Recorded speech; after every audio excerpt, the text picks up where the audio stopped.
Wow. I've been up here a lot. I've never seen a crowd like this. I think we need a ballroom, and that's happening. It's going to be a beautiful ballroom. This is really a lot of people, most I've ever seen in this room. And we're here for a very serious purpose, very serious purpose. Something's out of control, but we're going to put it in control very quickly like we did on the southern border. I'm announcing a historic action to rescue our nation's capital from crime, bloodshed, bedlam, and squalor, and worse. This is Liberation Day in D.C., and we're going to take our capital back. We're taking it back. Under the authorities vested in me as the President of the United States, I'm officially invoking Section 740 of the District of Columbia Home Rule Act. You know what that is? And placing the D.C. Metropolitan Police Department under direct federal control, and you'll be meeting the people that will be directly involved with that. Very good people, but they're tough, and they know what's happening, and they've done it before. In addition, I'm deploying the National Guard to help reestablish law, order, and public safety in Washington, D.C., and they're going to be allowed to do their job properly. And you people are victims of it, too. You know, you're reporters, and I understand a lot of you tend to be on the liberal side, but you don't want to get mugged and raped and shot and killed. And you all know people and friends of yours that happened. And so you can be anything you want, but you want to have safety in the streets. You want to be able to leave your apartment or your house where you live and feel safe and go into a store to buy a newspaper or buy something. And you don't have that now. The murder rate in Washington today is higher than that of Bogota, Colombia, Mexico City, some of the places that you hear about as being the worst places on earth, much higher. This is much higher. The number of car thefts has doubled over the past 5 years, and the number of carjackings has more than tripled. Murders in 2023 reached the highest rate probably ever. They say 25 years, but they don't know what that means because it just goes back 25 years. Can't be worse. Our capital city has been overtaken by violent gangs and bloodthirsty criminals, roving mobs of wild youth, drugged-out maniacs and homeless people. And we're not going to let it happen anymore. We're not going to take it. Just like we did on our southern border. Nobody comes through our southern border anymore. 3 months in a row, we had zero. I don't know if that's right, but the people that do the work, it's a very liberal group of people, actually, and they actually said zero for the last 3 months. Nobody thought a thing like that was possible. And, you know, when you take a look at numbers, I just saw some charts. These are different cities throughout the world. Red is, okay, the red is a place called Washington, D.C. Look at these. Baghdad we doubled up on Baghdad. Panama City, Brasilia, San Jose, Costa Rica, Bogota, Colombia, heavy drugs. Mexico City, I mentioned, Lima, Peru, all double and triple what they are. So do you want to live in places like that? I don't think so. I don't think so. And I think the people in this room, if you wrote correctly, you'd see, look at the kind of numbers we have. D.C., 41 per 100,000, number one that we can find anywhere in the world. Other cities are pretty bad, but they're not as bad as that. Is that where you want to live? The reporters of the world? Juvenile offenders and crimes against persons, as they say. It's getting worse. Not getting better, it's getting worse. And we had a recent indication. There was a story about a man who was just left. He quit because he was asked to do phony numbers on crime. And we're going to look into that. I think Pam is going to be looking into that. But he was asked by the city, I guess, that we don't want to show the real numbers. Let me do numbers so it looks like it's going down. Not going down. And under Biden, it was a disaster. And nobody did anything about it. We're going to do things about it like you wouldn't believe. Every American has a constitutional right to be able to access and petition their government in safety, and countless federal officials and employees likewise have the right to carry out their jobs in peace without being shot. As you know, I lost a very good person a while ago, was shot waiting for his wife. He was in the car. They robbed his car. They shot him. They killed him like it was nothing to it. She was walking to the car. It's a horror show. This issue directly impacts the functioning of the federal government and is a threat to America, really. It's a threat to our country. We have other cities also that are bad, very bad. You look at Chicago, how bad it is. You look at Los Angeles, how bad it is. We have other cities that are very bad. New York has a problem. And then you have, of course, Baltimore and Oakland. We don't even mention that anymore. They're so far gone. We're not going to let it happen. We're not going to lose our cities over this. And this will go further. We're starting very strongly with D.C., and we're going to clean it up real quick, very quickly, as they say. Days ago, a former member of the DOJ staff was savagely beaten by a band of roving thugs after defending a young woman from an attempted carjacking. He was left dripping in blood. He thought he was dead, with a broken nose and concussion. Can't believe that he's alive. He can't believe it. In June, a 21-year-old congressional intern was tragically killed after being hit by a stray bullet in a drive-by shooting. A former Trump administration official named Mike Gill, fantastic person, was murdered last year in cold blood in a carjacking blocks away from the White House. We all knew him. Great person. Waiting for his wife as she was walking to the car. A Democrat congressman was also carjacked at gunpoint not far from the Capitol. And in 2023, an aide to Senator Rand Paul was stabbed in the chest and head by a demented lunatic as he walked down the street, just absolutely for no reason. Horrifically, last July 4th weekend, a 3-year-old girl was shot in the head and killed while sitting in a car near the Capitol. It's becoming a situation of complete and total lawlessness. And we're getting rid of the slums, too. We have slums here. We're getting rid of them. I know it's not politically correct. You'll say, oh, so terrible. No, we're getting rid of the slums where they live. Caravans of mass youth rampage through city streets at all times of the day. There are ATVs, motorbikes. They travel pretty well. Entire neighborhoods are now under emergency curfews. Just this past weekend, gunfire went through, and you saw that, the Navy Yard. I saw it this morning. They saw that they fought back against law. See, they fight back until you knock the hell out of them, because it's the only language they understand. But they fought back against law enforcement last night. And they're not going to be fighting back long, because I've instructed them and told them whatever happens, you know, they love to spit in the face of the police as the police are standing up there in uniform. They're standing and they're screaming at them an inch away from their face. And then they start spitting in their face. And I said, you tell them, you spit and we hit. And they can hit real hard. It's a disgusting thing. I've watched that for years, for 3-4 years. I've watched them.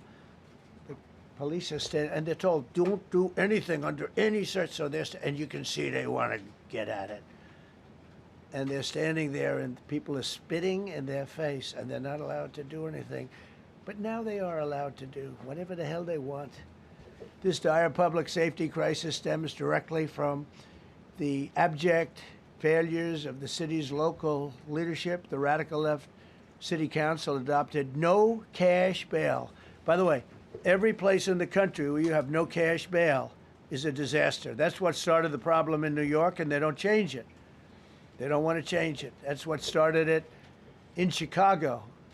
I mean, bad politicians started it, bad leadership started it, but that was the one thing that's central, no cash bail. Somebody murders somebody and they're out on no cash bail before the day is out.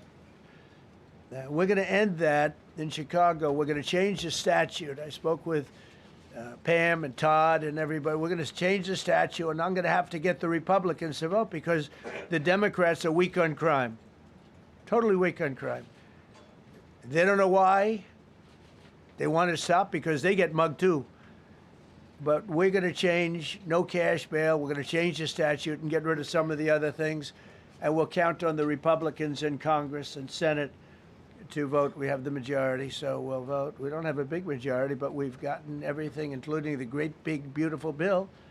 Got that done, and that's one of the greatest things that's ever happened to people in this country. They're starting to figure it out, how good it is. Biggest tax cut in history. So many things. But we'll be able to get that done. So, Todd, if you and Pam can draw up things working with the people, we will. I'll get it passed. We'll get it passed with the Republicans. Probably won't get, think of this, probably won't get one Democrat vote because they have no idea what they're doing. That's why they want men playing in women's sports. That's why they want transgender for everybody transgender. And they just got walloped in an election, in a landslide, and they haven't changed one thing. I saw the other day the certain gentleman who was a very well-known politician, Democrat, was fighting like hell that men should be allowed to play in women's sport. They just don't get it.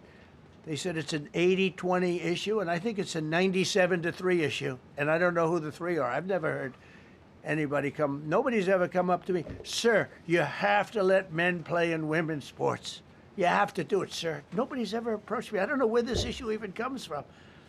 Never seen anything like it. But they turned our nation's capital into a sanctuary jurisdiction. That's the other thing. We have to get rid of sanctuary cities as quickly as possible. We're going to do it, too. We have to. Because it's sanctuary for criminals.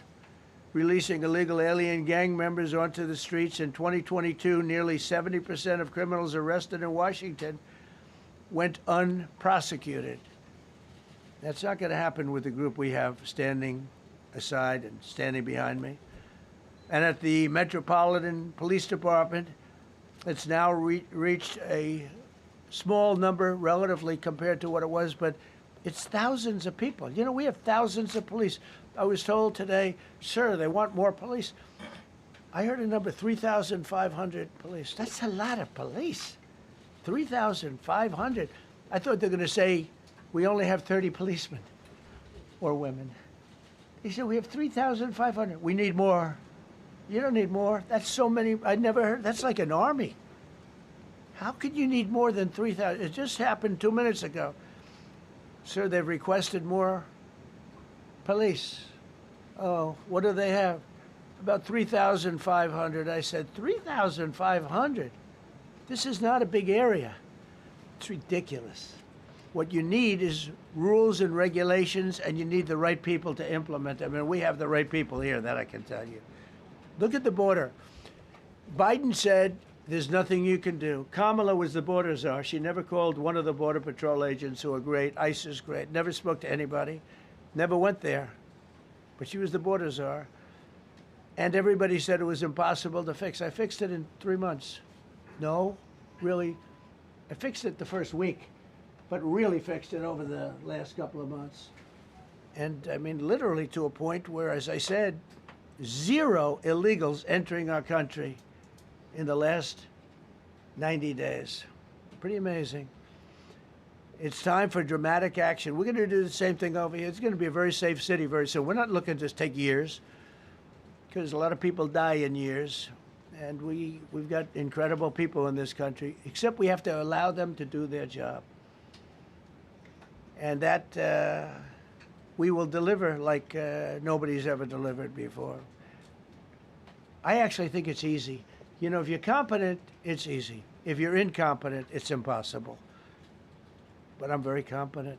Last week, my administration surged 500 federal agents into the district, including from the FBI, ATF, DEA, Park Police, the U.S. Marshal Service, the Secret Service, and the Department of Homeland Security. You know, a lot of nations, they don't have anything like that.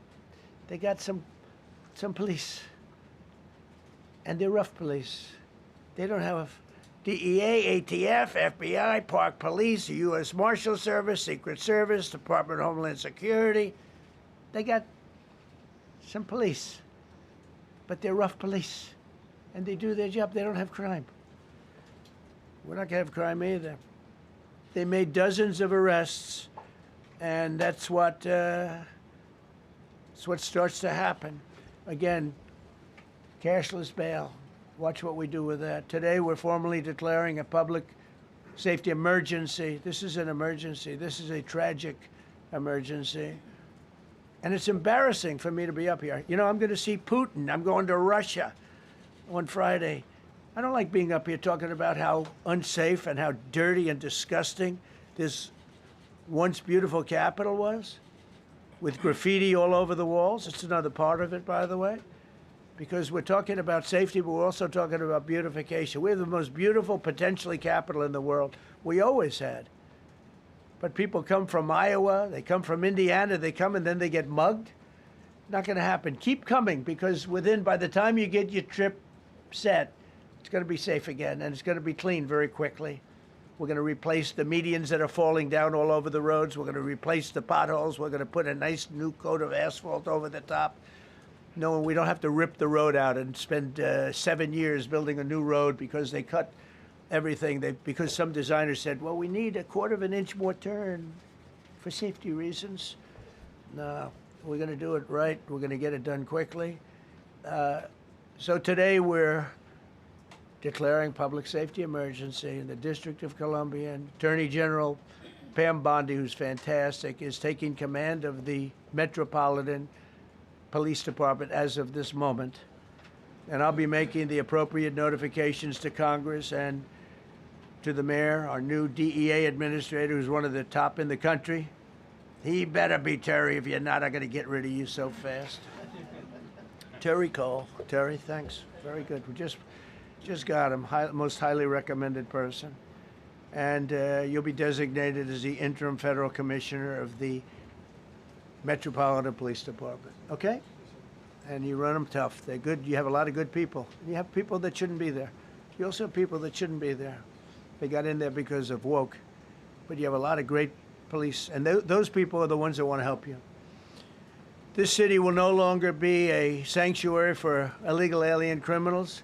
We will have full, seamless, integrated cooperation at all levels of law enforcement, and we'll deploy officers across the district with an overwhelming presence. You'll have more police, and you'll be so happy because you'll be safe. When you walk down the street, you're going to see police, or you're going to see FBI agents. We're going to have a lot of agents on the street. You're going to have a lot of essentially military, and we will bring in the military if it's needed. By the way, we're going to have National Guard, but Pete Hegseth will tell you about it. We will bring in the military if needed. People say, "Oh, that's so terrible. He's going to bring in." It's been used many times over the years. I don't think we'll need it. I think we've got so many great people, including the people that are in the police department with proper leadership. They'll immediately begin massive enforcement operations targeting known gangs, drug dealers, and criminal networks to get them the hell off the street, maybe get them out of the country, because a lot of them came into our country illegally. They shouldn't have been allowed in. They come from Venezuela. They come from all over the world. We're going to get them the hell out. They won't be here long. But some of these people, a lot of them, are homegrown criminals. And these are bad people. These are rough people. And this is just a list of some of the people that were given to me today that were criminals removed from the D.C. streets this weekend. They were rough and tough. But we're rougher and tougher. Look at these people here. Nothing, you know. They're not going to be your local school teacher. Look at this guy. He has killed people numerous times. They're not going to be an asset. They will never be an asset to society. I don't care. I know we all want to say, oh, they're going to be rehabbed. It's not going to be rehabbed. I'm going to ask Doug Burgum to come up and say a couple of words because he's in charge, as you know. He's Interior, but he's in charge of the U.S. Park Police. And I've heard so many great things about the Park Police. They're proud of it. They've been there for a long time. Their families oftentimes grow into the roles. They love the country. They love this area. So, Doug, could you say a few words, please? Thank you, Mr. President. On behalf of the U.S. Park Police, this is the oldest federal police force in the nation. They were formed in 1791 by none other than President George Washington. They've got the awesome responsibility of protecting our nation's most sacred monuments. The National Mall, Washington Monument, Jefferson Memorial, Lincoln Memorial, Statue of Liberty, and out west, the Presidio and the Golden Gate area. These folks have tens of millions of visitors a year, the kind of people that President Trump's talking about that come from around the country and around the world to see our sacred and learn about our history and our sacred monuments. They've been doing a fantastic job, but they are so pleased, the rank and file, that President Trump is now allowing them to enforce the law. As those of you that live in the city may know, that the circles and the triangle parks that are spread throughout D.C. are actually federal park property. So the U.S. Park Police also have responsibility for that. These became littered with homeless camps under the Biden administration. All of you saw that. Since President Trump's executive order on March 27th, making D.C. safe and beautiful again, the U.S. Park Police have removed over 70 homeless camps. And President Trump also talked about beautification. They're stopping and enforcing the laws against graffiti on our monuments. They've removed over 80 specific attacks against our history with graffiti on our monuments. So they continue to do a great job, whether it's in their vehicles, on foot, or on the mounted police that you see around the National Mall. And President Trump, they thank you. The rank and file is so happy to be enforcing the law again. Thank you for your leadership, and they're excited about the announcement you're making today. Thank you. Very good. Great job you're doing. Thank you very much. Pete, could you say something about the military, if you would? Well, Mr. President, it's an honor to be here. And at your direction this morning, we've mobilized the D.C. National Guard. It'll be operationalized by the Secretary of the Army, Dan Driscoll, through the D.C. Guard. You will see them flowing into the streets of Washington in the coming week. At your direction as well, sir, there are other units we are prepared to bring in. Other National Guard units, other specialized units. They will be strong, they will be tough, and they will stand with their law enforcement partners. This is nothing new for DOD. As the President noted, at the border, we've got 10,000 troops down there who've been operating in defense cooperation areas, defense zones, where there's zero illegal crossings because of troops on strikers scanning the border. We've been protecting other people's borders for 20 years.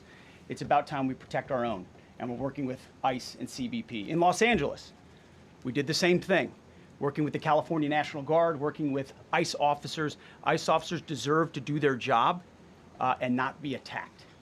We will work alongside all D.C. police and federal law enforcement to ensure this city is safe, this city is beautiful. And as I always say about President Trump to the troops, he has their back. And my message to the National Guard and federal law enforcement in Washington is, we have your back as well. Be tough, be strong, we're right behind you. Thank you, Mr. President. I'm going to ask Pam, because she's now, as you heard me say, she's really in charge of a lot of what we're talking about. She's done an incredible job. People are going to start to see the fruits of her labor. And Pam, maybe you could say a few words about what we're talking about here. Sure, President. Let me be crystal clear. Crime in D.C. is ending, and ending today. We are going to use every power we have to fight criminals here. President, thank you for caring about our capital. Families come here every summer. Our museums are free. We have the National Zoo. We have the National Gallery. D.C. should be a place where everyone can come and feel safe. Behind me and to my side, we have some of the best career law enforcement and prosecutors in the country who are ready to take this on. As the President said, Terry Cole is going to be supervising the Metro Police Department. Gaddy Serralta, our U.S. Marshal, is going to be supervising command and control, the entire operation. Our Deputy Attorney General, Todd Blanche, and I will be working with them closely, along with our great FBI Director, Kash Patel. Kash is going to talk to you in a minute about what we did in Virginia recently with Governor Youngkin. Many of you covered that, and it was tremendously successful. Not only that, our secret weapon here in D.C. is U.S. Attorney Jeanine Pirro, one of the toughest prosecutors and a former judge, and she is going to be talking about juvenile crime, how it's out of control here, and what she's going to do to fight back. No more crime rampant in our beautiful capital. No more teenage girls beating a disabled man to death. No more of that. No more drive-bys. We're going to do everything we can. And working with the ATF Director Driscoll and Commander of the Army, we're going to all work together. That's what we all do in this room. We work together, we fight. Do not underestimate one person in this room. We're going to make DC beautiful. We're going to make DC safe again. One other thing, just at the wharf a few days ago, the area of the wharf, Terry Cole reached out to me, not even nightfall, on the weekend, where so many families and tourists go. A guy's overdosing from fentanyl on a park bench. In the middle of families around, they administer Narcan and saved his life. No more of that. The President of the United States is going to clean up DC, and we're going to be there to help him, and we're going to be successful. Thank you. Thank you, Ben. Cash, talk about Northern Virginia. If you Northern Virginia, we had a big success. Thank you, Mr. President. Thank you, Attorney General Bondi, for your leadership, Deputy Attorney General, and the rest of our interagency partners. Mr. President, the following is what happens when you let good cops be cops, and I just want to highlight that before I get into Northern Virginia. This year alone, under President Trump's administration, we've had over 4,000 child victims identified and found. That's a 33% increase from the same time period last year. 33% increase. We've had a seizure of 1,500 kilograms of fentanyl up to this date. That is a 25% increase since the same time period last year. And just to put it in perspective, 1,500 kilograms of fentanyl is enough to kill 115 million Americans. 115 million Americans. Cops are getting after it. The FBI has arrested 19,000 people this year alone. Thanks to President Trump's administrations, that's double than where we were this time last year. And we have also arrested 1,600 people who have committed violent acts against children. 270 of them are human traffickers of children. Mr. President, this is what happens when you have great leadership at the Attorney General with Pam Bondi, your administration's priority of protecting the homeland and protecting American citizens and protecting our children, and the murder rates are plummeting. We are now able to report that the murder rate is on track to be the lowest in U.S. history, in modern recorded U.S. history, thanks to this team behind me and President Trump's priorities. And how do we do it? And what are we going to bring to D.C.? What we did in Northern Virginia, thanks to Terry Cole and Governor Youngkin and the team, we stood up a task force out in my Northern Virginia field office, and we said, let's let good cops be cops, let's get them the intelligence and what they need, and let's get the red tape out of their way, and let's get DOJ partnered up with us to bring great prosecutions, and that's exactly what we did. In 1 month, we arrested 545 violent felons. 545 in the state of Virginia, thanks to Governor Youngkin's partnership. And that simplicity in law enforcement is what's coming to Washington, D.C. When you let good cops be cops, when you give them the intel they need, when you work with our Homeland Security Task Force, when you work with Terry and Gaddy and I go way back to Miami, these guys are great leaders of the respective departments and law enforcement capacities. And when you have the DOJ and President Trump driving behind this mission, we are going to clean up Washington, D.C., and we're going to do it the right way, the lawful way, and we're going to make sure Washington, D.C. is safe again. Thank you, Mr. President. Thank you, Attorney General. Thank you very much. Good job. Thank you, Cash. So the process begins right now. It actually started over the weekend, and we confronted a lot of very bad people. But it's going to be something that will be pretty amazing to you as you watch it. And I think most of you say it's a beautiful thing to do it right. We're going to be removing homeless encampments from all over our parks, our beautiful, beautiful parks, which now a lot of people can't walk on. They're very dirty, we've got a lot of problems. But we've already started that. We're moving the encampments away, trying to take care of people. Some of those people, we don't know how they even got there. Some of those people are from different countries, different parts of the world. Nobody knows who they are. They have no idea, but they're there. We're getting rid of the people from underpasses and public spaces from all over the city. There are many places that they can go, and we're going to help them as much as you can help. But they'll not be allowed to turn our capital into a wasteland for the world to see.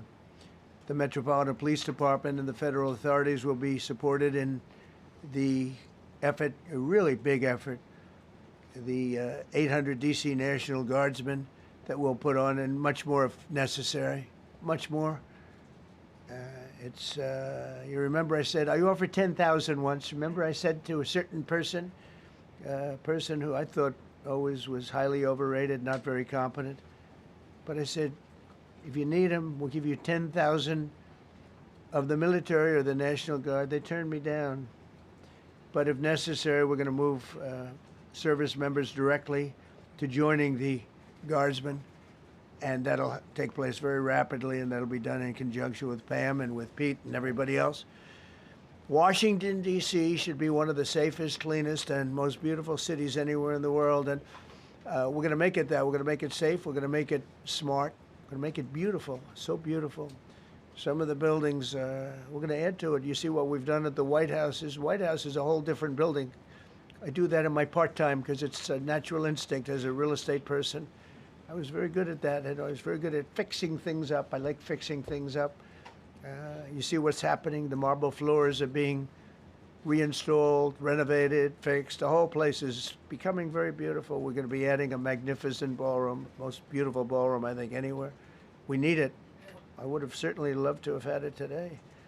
I think we would have filled it up. A lot of you are standing outside, can't get in this room. I have never seen the room like this, which tells me that you want to talk about, I mean, this was a D.C. news conference. It tells me that you want to talk about crime in D.C. and beautification of D.C., but I'm going to put that, that's easy. And I think, frankly, fixing the crime with the pros, fixing the crime is easy, too. A person who I've known for a long time, and she's been incredible. She was a fantastic, one of the best ever district attorneys in New York. She was in Westchester, and she became a judge, very successful judge. And then she went into show business because she was such a good DA and such a good judge, tough judge, but fair, always fair. Nobody ever complained about that, but she was tough. And because of that and her reputation, she went into showbiz. So a lot of people don't, you know, they think of Janine as showbiz. Actually, showbiz was not her thing. It was, and she did great. She was on, along with a couple of other of my friends, on the #1 show.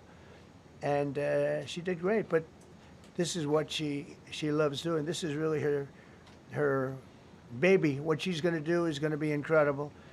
And I'd like to speak for just a few seconds on what she has in mind, what she wants to do. We're going to be appointing some judges. You know, we have some open spots, and we're going to take people, because the judges are letting killers out. They just say, go, that's okay, don't worry about it. So we're putting some, Pam recommended, Todd recommended, some judges that are great. Janine recommended. Janine's given me 3 great candidates already. We have about 10 open spots, and we can probably create some more. We need them. Janine, would you say a few words, please? Thank you very much, Mr. President, and thank you, Madam Attorney General, and to all my partners here. We all want the same thing. We all want a safe city. We want a safe capital. We want to be able to bring our families here. We want to be able to come and enjoy the history that makes this place great. And unfortunately, we are not in that position right now. And Mr. President, I want to thank you for taking the step that we need right now to make criminals understand that they are not going to get away with it anymore. And I'm not going to stand here and go over and over the cases. But what I can tell you is this. I see too much violent crime being committed by young punks who think that they can get together in gangs and crews and beat the hell out of you or anyone else. They don't care where they are. They can be in DuPont Circle, but they know that we can't touch them. Why? Because the laws are weak. I can't touch you if you're 14, 15, 16, 17 years old and you have a gun. I convict someone of shooting another person with an illegal gun on a public bus in the chest, intent to kill. I convict him. And you know what the judge gives him? Probation. Says you should go to college. We need to go after the D.C. Council and their absurd laws. We need to get rid of this concept of, no cash bail. We need to recognize that the people who matter are the law-abiding citizens, and it starts today But it's not going to end today, because the president is going to do everything we need to do to make sure that these emboldened criminals understand we see you, we're watching you, and we're going to change the law to catch you. And my final note is this. These kids understand that the jurisdiction is through the state attorney general, Brian Schwab. I did a poster of the young man from Doge who was beaten bloody with a severe concussion, a broken nose. And then I did a poster of what happens to those kids, because I can't arrest them, I can't prosecute them. They go to family court and they get to do yoga and arts and crafts. Enough. It changes today. Thank you, Mr. President. Thank you, Jim. You're welcome. Great job. Thank you. If I could, I just signed some executive orders. I'd like to have Will please come up, and we'll let the people know what we signed. Do you want to put them down? Yes, sir. Go ahead. A short while ago in the Oval Office, President Trump signed 2 crucial executive actions to deal with the emergency crime conditions we currently face in the District of Columbia. The first of these was an executive order, as President Trump said before, invoking his powers under Section 40 of the Home Rule Act to take federal control of the D.C. Metropolitan Police Department. Along with that executive order, President Trump signed the statutorily required notification letters to Mayor Bowser and to the relevant House and Senate committee leaders. The second major executive action that President Trump signed was a presidential memorandum directing the Secretary of Defense to utilize the National Guard to address the conditions we see on our streets here in D.C. It also authorized the Secretary of Defense to work with state governors to utilize their National Guard units if necessary as well. These are bold, decisive steps intended to combat the out-of-control crime conditions we've seen on D.C.'s streets for far too long, and I, for one, am deeply proud to be part of an administration that's finally coming to terms with these issues, sir. Thank you very much. Sir. Thank you. So, just to conclude, Washington, D.C. should be one of the safest, cleanest, most beautiful places anywhere in the world. It was years ago. We had one problem that was a pretty big problem. The radical left got out of control and they started trying to rip down statues. And I said, let's go pass a law real fast. We're going to do it real fast. But we were blocked by the Democrats who do not want safety. Nobody gets it. I don't get it. They don't get it because they can't get votes. I don't know how they can win an election with this, but they don't want safety.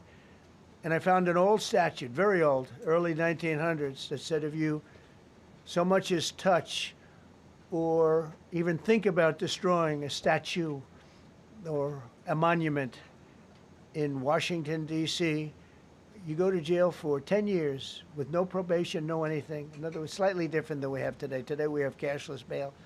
There you get jailed 10 years. No curtailed sentence, 10 years.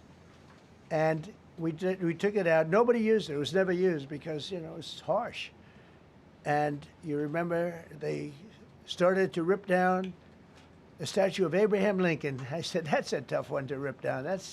He was pretty good, Pam. I think he was pretty good. When the ropes started going around Abraham Lincoln to pull him down, Andrew Jackson, others, and they were heading to the Jefferson Memorial, Thomas Jefferson. They're going to do a big number there. I said, it's time. And I signed that statute immediately. We had it updated. We made it use the same language, all passed by Congress.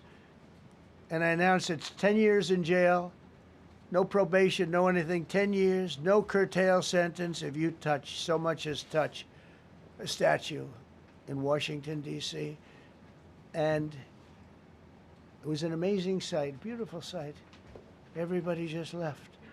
The ropes were hanging around Andrew Jackson, and there were 2 ropes around Abraham Lincoln. They left the rope, but everybody just left. And that was the last problem we ever had. You know, that was the last problem that we ever had with the statues. They were going wild, and somebody came to me and said, sir, in 1910, I don't want to give you an exact because you'll say, Donald Trump gave us wrong dates around like early on. You know, if I'm slightly off, they make you sound a little bad. So I won't put myself in that position. I won't put you in that position, because I think everybody agrees with what we're doing today. But when I signed that thing, it was like a miracle. Everybody left. They were gone.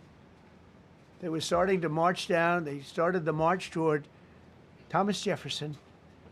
And I figured he was always going to be safe. But they found something with him, and they found something with Abraham Lincoln. And even in the name George Washington in California, numerous places changed the name of George Washington High School and various other places. They took George Washington's name. This was a sick, woke culture that I think we've largely ended. And a lot of those people that were woke are now turning out to be the opposite. I won't go so far as to say MAGA. It's a very special category. But they've gotten out of that. But we have people that love this country, and they love this really beautiful capital. It is. I flew over it the other day, and I said, what a beautiful place. But if there's crime all over the streets, when you get there, it doesn't look so beautiful. But we're going to make it beautiful again. We're going to fix it with crime, and we're going to also, as we're doing that, we're going to start doing things that we know how to do, that I know how to do better than anybody, I guess, because of my experience from previous life. But not only are we stopping the crime, we're going to clean up the trash and the graffiti and the grime and the dirt and the broken marble panels and all of the things they've done to hurt this city. And we're going to restore the city back to the gleaming capital that everybody wants it to be. It's going to be something very special. All of these people are really tough. Could I shake your hand, Gaddy, please? You're going to be so important here. You're going to be that guy. I hope I don't have to fire him in 2 weeks because he's too soft. I don't think he's too soft. If I do, I will, though. Is it okay if you're soft, weak, and pathetic like so many people? I will fire you so fast. You're not going to have to worry about that. No, I think you're going to do a fantastic job. And everybody in this room, they may not express it, but they all want that to happen. You know, they want to be safe, and they have families too. So it's an honor to have such a large group. I've done this for years now, hard to believe. I've never seen this room so packed. In fact, I'm sure it's a violation of every fire code. But we'll let you stay anyway. You're taking a chance. And with that, we'll say, maybe if you could, oh, wow. We could be here all day long. If we could keep the first questions, perhaps, to this subject, and then we'll go on to a few others. Please. Mr. President, thank you so much. Can you talk about how personal of an issue this is? We talked about flying over the Washington Monument and seeing the pride of what D.C. is, and do you believe that the status of the city, the cleanliness, the way that crime is low, is a direct reflection on how the country is run? Yeah, I do. I think the Capitol, look, everyone comes here. They're all coming. All the leaders, they're all wanting to come. And I say it, I've said it again, but I'm really just quoting other leaders from NATO, from the Middle East, King of Saudi Arabia, Qatar, UAE. I was over there. We brought back $5.1 trillion of investment into our country. But a month and a half ago, I was at NATO. We had a great thing. They agreed to put up 5% instead of 2%. 2% they didn't pay, 5% is already paid. We had a great meeting, and they all said the same thing. They said our country was dead. They thought our country was gone. 1 year ago, they said your country was dead. And now you have the hottest country anywhere in the world. We do. We have the hottest country in the world right now.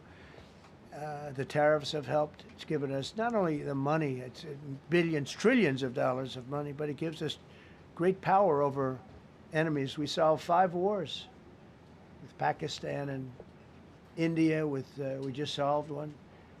Azerbaijan and, as you know, and Armenia. A war was raging for 37 years. And the 2 leaders got up and they said, we never thought this would be solved. Russia tried to solve it. They all tried to solve it. It was a very tough situation, but we got it done. And I said to the 2 men, I said, are you guys friends? And they had a hard time. You know, they've been killing each other for 37 years, right?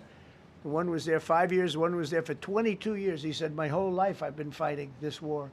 and you got it solved. But we did many of those. We did in the Congo and Rwanda. That's been going on for 30 years. 8 to 9 million people killed that they know of, but it was raging, and we got that solved. We got a lot of them done. It's a great honor. But you want to have, when they come, the leaders come to our country to sign documents that the war is over or whatever, or for other reasons. They come for trade. And you want them to come through so beautifully. You ride down those roads, everything should be perfect. You shouldn't have medians falling down into the roadway. Median, you know, the metal things that are always, somebody had a great lobbyist, because I've never seen them look good. I've been looking at those things with the little, right? They're always broken and bad, but here they're really bad. And we're going to either put new or fix it, and it's not expensive. It's not really expensive. And we're going to fix our roads a little bit. We're going to clean up our sidewalks. You have countries where every Saturday, the people go out and they wash their sidewalks in front of their stores or their houses. They scrub their sidewalks. So we aren't quite at that level yet, I don't think, Gaddy. We're not quite there yet, but maybe we will. They go out and they scrub. I think it's so beautiful to hear that and to see those stories. But we're going to make it clean. But just to finish with your question, it's a very, very strong reflection of our country. And when they see a bad city, you know, my father always used to tell me, I had a wonderful father, very smart, and he used to say, son, when you walk into a restaurant and you see a dirty front door, don't go in, because if the front door is dirty, the kitchen's dirty also. Same thing with the Capitol. If our Capitol's dirty, our whole country is dirty, and they don't respect us. So it's a very good question, actually. Mr. President, sorry. Question for you on the specific issue. Do you expect more cities to follow DC's path if this goes through? So the idea is that Chicago, LA, San Francisco, would they expect similar action what we've seen in DC? And the other question, sir, there's reporting that the administration is going to reclassify marijuana. Would that send mixed messages that if marijuana is okay, some drugs are okay, but we're trying to clean up crime? How do they go hand in hand? We're only looking at that. That's early, but you know, somebody reported it, which is fine. We're looking at it. Some people like it. Some people hate it. Some people hate the whole concept of marijuana, because if it does bad for the children, it does bad for people that are older than children. But we're looking at reclassification, and we'll make a determination over the next few weeks. And that determination hopefully will be the right one. It's a very complicated subject, the subject of marijuana. I've heard great things having to do with medical, and I've had bad things having to do with just about everything else. But medical and, for pain and various things, I've heard some pretty good things. But for other things, I've heard some pretty bad things. The other part of your question, I mean, we're just going to see what happens with it all. We're going to have a tremendous success in what we're doing. Other cities are hopefully watching this. They're all watching, just like everyone's watching here.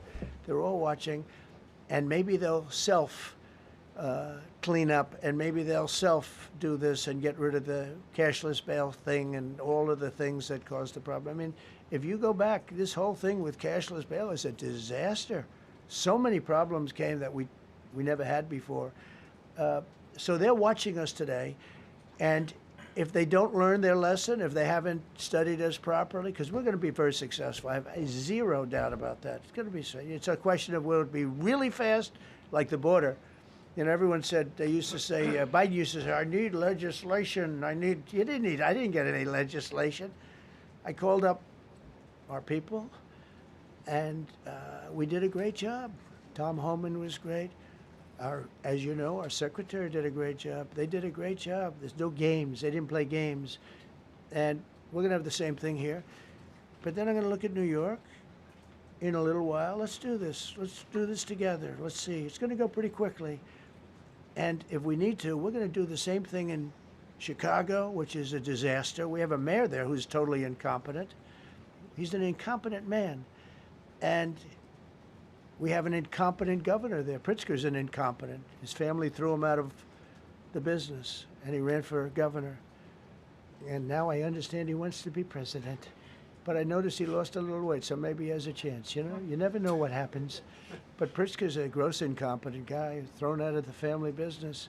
But when I look at Chicago and I look at L.A., if we didn't go to L.A. 3 months ago, L.A. would be burning like the part that didn't burn. If he would have allowed the water to come down, which I told him about in my first term, I said, you're going to have problems. Let it come down. We actually sent in our military to have the water come down into L.A. They still didn't want it to come down after the fires. But that was it. We have it coming down. But hopefully L.A. is watching. That mayor also. The city's burning. They lost like 25,000 homes. I went there the day after the fire. You were there. And I saw people standing in front of a burned down home. It was, their homes were incinerated. They weren't like, even the steel was literally, it was all warped and literally disintegrated because of the winds and the flame and the whole thing. It was like a blowtorch. They were standing on this beautiful day, maybe a couple of days after. We gave it a little time because what they had suffered. Almost 25,000 homes. And you see what's happening now. They didn't give their permits. I went to a town hall meeting. I said, we're going to get you the federal permits, which are much harder. Almost immediately. Lee Zeldin is a star. He did an incredible job. They have all their federal permits. They don't have their city permits. And the mayor said to me, we think we could have them in 2 years. I was walking down the street, and I met with firemen and police. And I was saying hello to many people that were standing in front of their homes with yellow tape. You can't go in. You can't go onto the lot. And those people wanted to start rebuilding their homes then and there. And the mayor said, we should be able to get them the permits within 2 years. I said, that's a shame. 2 years? Are you kidding? I'm going to get them the federal permit like almost immediately. 2 years. And she roared back, well, maybe 1 year. The place was booing her out of the place. They don't have their permits to build their homes. And now they're talking about putting, this is among the most beautiful areas was in the country. Now they're talking about putting low-income housing there. Can you believe this? I love low-income housing. I made money with low-income housing. I built low-income housing. I know more about low-income housing and luxury housing. I know about everything real estate. They want to replace some of those homes with low-income housing. They haven't gotten their permits yet.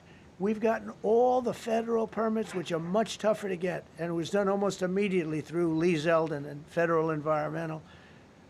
And I watched the other day, those people are angry. And now, you know, they had tremendous, they loved that area. They loved the whole big area, different places, but they loved it. It was all luxury stuff and beautiful stuff. And some wasn't that luxury, but the level of love for that neighborhood, their neighborhoods, was incredible. And you know what? I watch people on television, they want to go, they want to leave. They've lost their spirit, they've lost their heart, because the mayor's incompetent. And Gavin Newsom is incompetent. He's got a good line of bullshit, but that's about it. He's incompetent. And you have Los Angeles is, you know, it's amazing. You know, I called, the first thing I did, I got the Olympics to go there. I was the one that got it.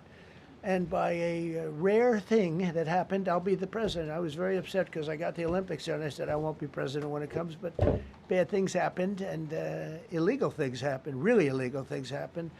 Now it turns out one good thing was I'm going to be the president for the Olympics for 2050, for 250, which is going to be fantastic, and also for the World Cup. So we have a lot of good things, and I hope 250 is going to be the 250th anniversary is going to be the best. But when I looked at those people, and I saw last night on television that they still don't have their permits, it's a disgrace what's happened in Los Angeles.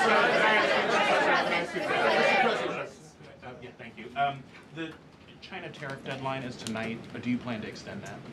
We'll see what happens. China's been, we've been dealing very nicely with China, as you probably have heard. They have tremendous tariffs that they're paying to the United States of America.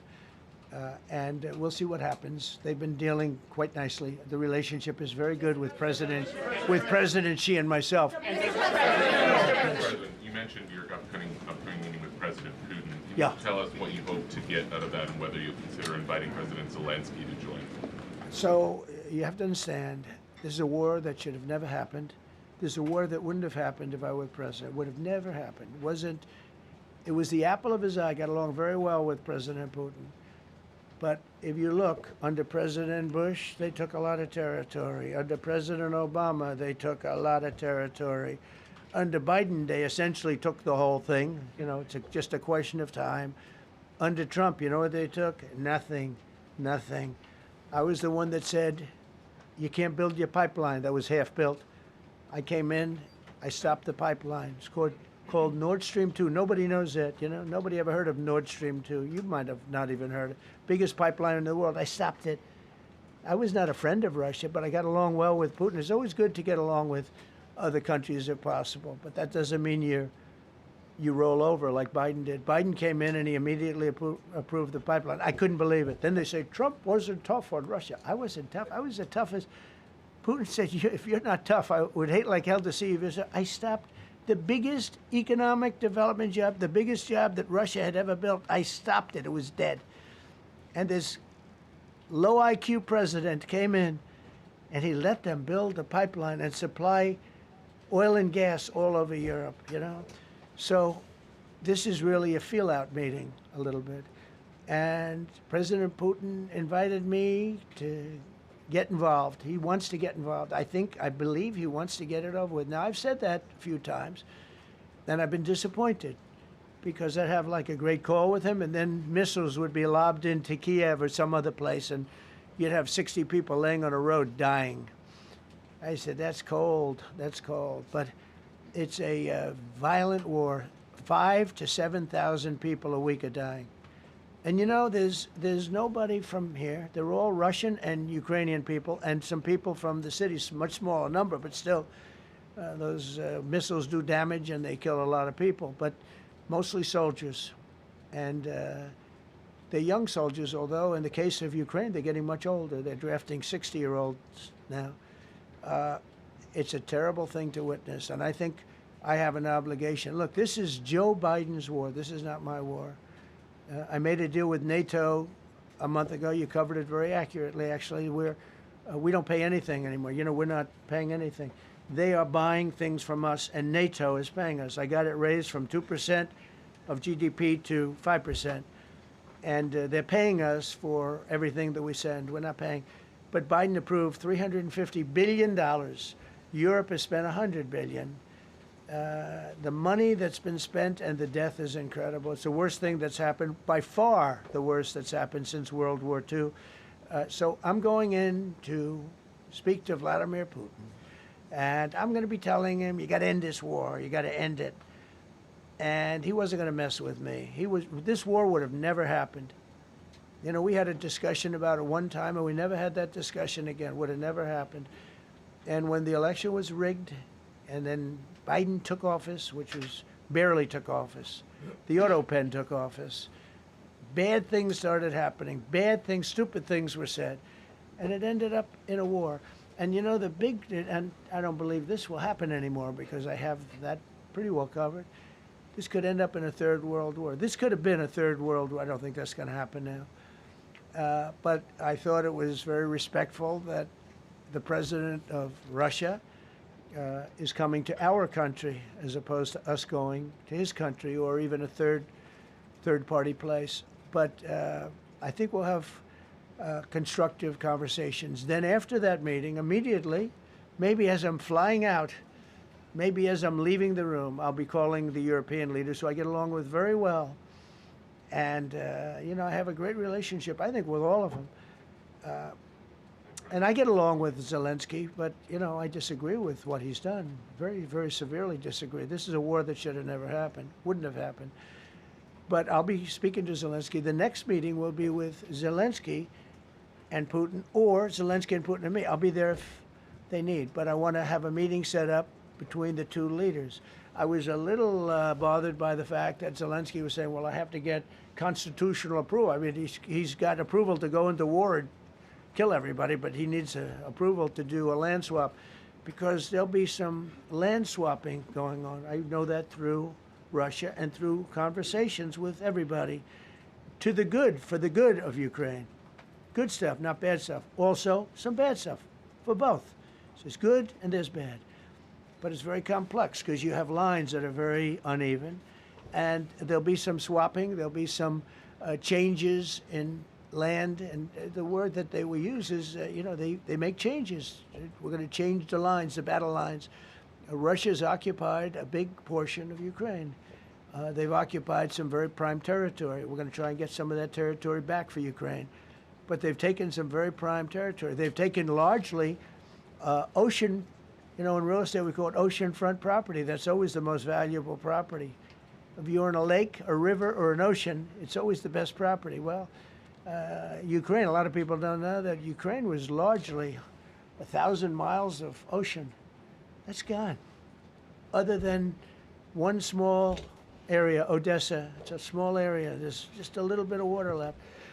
So I'm going to go and see the parameters. Now, I may leave and say, good luck, and that'll be the end. I may say this is not going to be settled. I mean, there are those that believe that Putin wanted all of Ukraine. I happen to be one of them, by the way. I think if it weren't for me, he would not be even talking to anybody else right now. But I'm going to meet with him. We're going to see what the parameters are. I'm then going to call up President Zelensky and the European leaders right after the meeting, yeah. And I'm going to tell them what kind of a deal. I'm not going to make a deal. It's not up to me to make a deal. I think a deal should be made for both. I think Russia has to get back into building their country. It's a massive country. I think they have 11 time zones, if you can believe it. It's a massive, it's by far, from the standpoint of land, it's by far the largest. They have tremendous potential in Russia to do well. They're not doing well. Their economy is not doing well right now because it's been very well disturbed by this. It doesn't help when the President of the United States tells their largest or second largest oil buyer that we're putting a 50% tariff on you if you buy oil from Russia. That was a big blow. And then they say, gee, he wasn't so tough. Nobody else would have done that. And I haven't stopped there. I mean, look, I was all set to do things far bigger than that, but I got a call that they'd like to meet, and I'm going to see what they want to meet about. I'd like to see a ceasefire. I'd like to see the best deal that could be made for both parties. It takes two to tango, right? So ultimately, I'll have a meeting next week. I had a great relationship with him, considering the fact that I was not nice to him because of the pipeline. I ended the pipeline. I also gave the javelins. Do you ever hear of a javelin? Javelin is called a tank buster. They say that Obama gave them sheets and I gave them javelins. If it weren't for me, all those tanks that were destroyed at the first days of the war because the tanks got stuck in the mud, some commander made a better. They would have been in Kiev in 4 hours going down the highway. But a Russian general made a brilliant decision to go through the farmland instead. And they just had torrential rains, and the rains were so bad, and it was mud, and those tanks got stuck in the mud. I don't know who that general is, but knowing Vladimir, he's probably not around any longer because all those tanks were stuck in the mud, and they went along with the javelins. I gave them the javelins. You know that, right? I gave them javelins. They gave them sheets. But I'm going to meet with President Putin, and we're going to see what he has in mind. And if it's a fair deal, I'll reveal it to the European Union leaders and to the NATO leaders and also to President Zelensky. I think out of respect, I'll call him first. And then I'll call them after. And I may say, lots of luck, keep fighting. Or I may say, we can make a deal. If not, I will tell you this. I've seen a poll coming out of Ukraine. 88% of the people would like to see a deal made. And if you go back 3 years, everybody was gung-ho for war. Everybody's gung-ho for war until you have it. It's an amazing thing. I had it with a couple of countries where I couldn't get a deal done with one particular country. And I just couldn't. The guy's great. He's a friend of mine. Great. Good leader. Tough as hell. I couldn't get the deal done. And then he went into war for a short period of time. You know where I'm talking about. First term. And it was nasty. Guys being killed all over the place. And he went through 1 week of war, and I was able to get the deal done. He said, this is nasty. Yes, please. Yeah, just to follow up on what you were saying there. First of all, Volodymyr Zelensky is not invited on Friday? He wasn't a part of it. I would say he could go, but he's gone to a lot of meetings. He's been there for 3.5 years. Nothing happened. And what is the definition? I mean, do you want somebody that's been doing this for 3.5 years What's the definition of a good deal? I'll tell you after I hear what the deal is. I was gonna ask Because you- there could be many definitions. You know, you're talking about a very large and complex situation. Now, I tell you, the war that I just settled with Azerbaijan and with, as you know, and Armenia was almost as complex as this one, having to do with routes, Successful trade. meeting on Friday with Vladimir. Well, we're going to have a meeting with Vladimir Putin, and at the end of that meeting, probably in the first 2 minutes, I'll know exactly whether or not a deal can be How will you made. know that? Because that's what I do. I make deals. Mr. President. please, go ahead. Yeah, thank you, Mr. President. I'm going to ask you two questions, one about China, one about Russia, if I could. On China, your administration agreed to send the most advanced or advanced NVIDIA and AMD chips. No, to obsolete. No. obsolete chip. Well, and then 15% of the You profits mean the come back. 20s? No. This is an old chip that China already has. And I deal with Jensen, who's a great guy, and NVIDIA.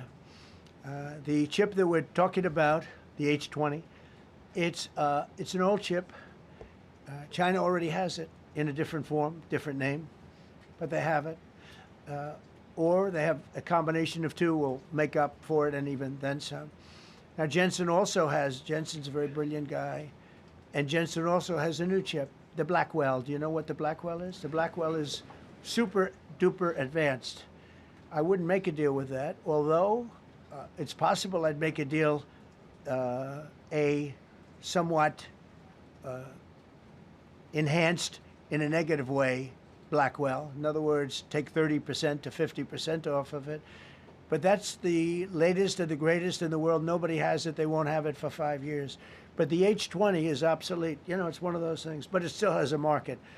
So I said, listen, I want 20% if I'm going to approve this for you, for the country, for our country, for the U.S. I don't want it myself. You know, every time I say like 747, I want, yeah, for the Air Force. So I just wanted, so when I say I want 20, I want for the country. I only care about the country. I don't care about myself. And he said, would you make it 15? So we negotiate a little deal. So he's selling a essentially old chip that Huawei has a similar chip, a chip that does the same thing. And I said, good, if I'm going to give it to you, because they have a, they have a stopper, what we call a stopper, not allowed to do it. It's really known as a restrictive covenant. And I said, if I'm going to do that, I want you to pay us as a country something, because I'm giving you a release. I released them only from the H20. Now, on the Blackwell, I think he's coming to see me again about that. But that will be a unenhanced version of the big one. Like, I don't know if you know it, we will sometimes sell fighter jets to a country, and we'll give them 20% less than we have. Do you know what I mean, right? That's the same. So on Russia, do you see a time, Mr. President, when there could be normal trade between the U.S. and Russia? Should your meeting go well? Should there be peace? I do, yeah. Russia has a very valuable piece of land. If Vladimir Putin would go toward business instead of toward war, it's a warring nation. That's what they do. They fight a lot of wars. A friend of mine said Russia's tough because they just keep on fighting. They beat Hitler, so did we. And they beat Napoleon. They've been doing this for a long time.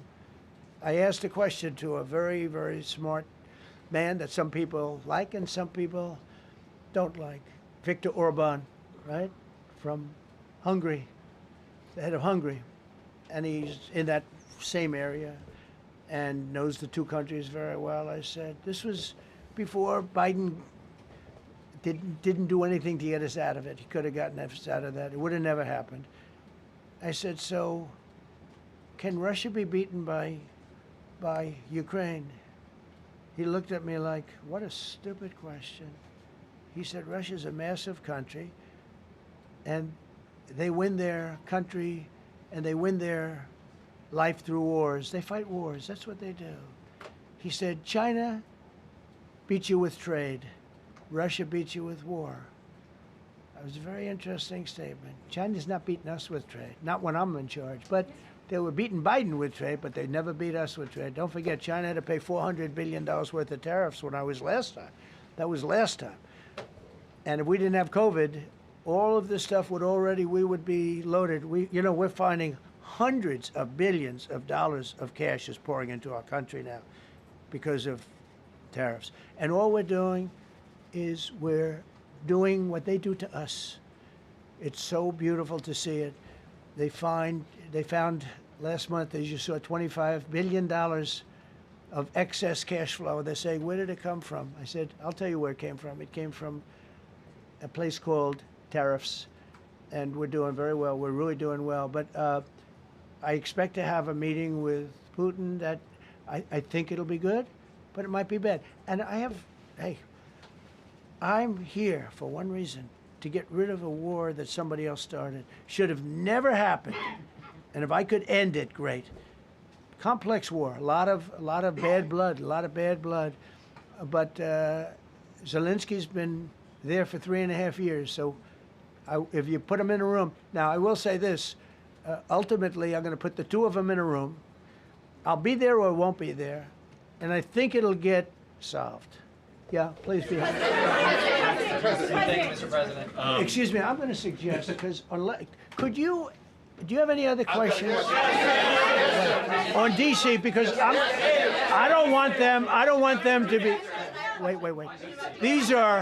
These are incredible people. I don't want them to be standing up here on subjects that. Does anybody have a question of them? And then you guys can leave.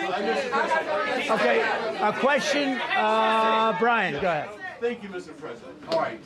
And by the way, this is only on DC, and then they're going to leave because it's unfair to have them stand up here all day long. I agree. Brian. I've got two questions for you. First, about DC. This is personal for me as well. Last year, I was robbed on the streets by one of these teenage thugs. Had a gun, got away with it. Let's talk about the effort that between law enforcement, prosecutors, and judges, because it's a recycling belt. Like, these kids go, they don't fear the police. They know it. If you talk about how we've got to get these judges and put these kids behind bars, right. Adult crimes deserve adult penalties. And my second question, I'll after you answer that, please. Do you want me to answer Or it? whoever wants to take it. Okay, it's real. Do you want me to answer it? Go ahead. Here's the problem. Assuming that they're 17 years, older than 17 years old, I can get the case. If they're under 18 years of age, I can only get the case if it's murder, rob one, rape, or even if they shoot a gun but don't kill you, I can't get it.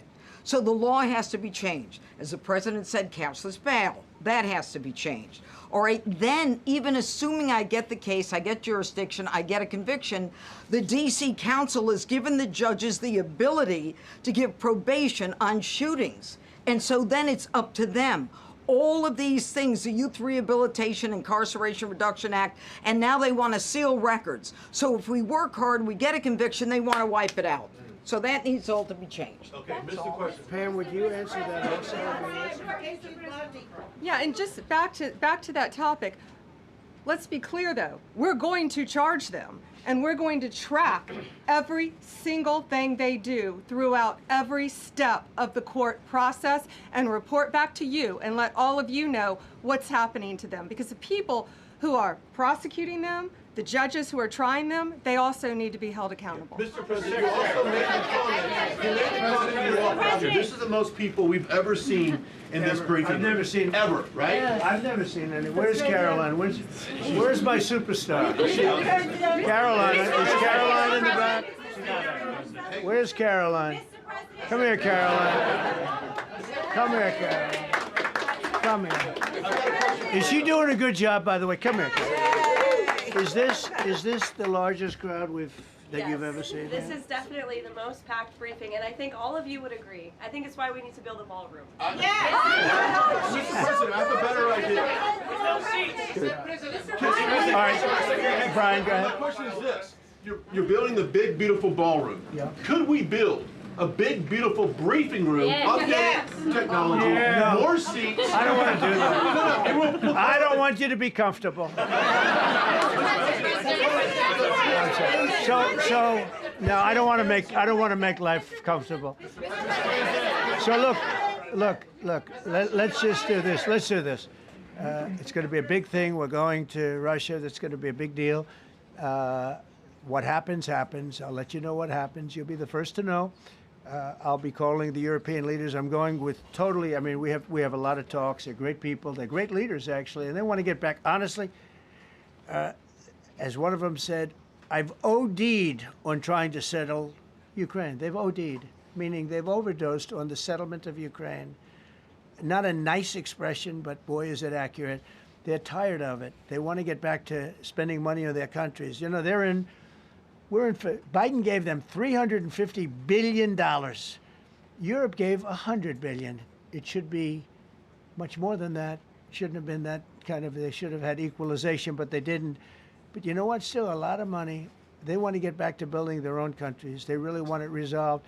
My relationship with the European leaders, as you saw, is extremely good. It's perfect. It's beautiful. Wait.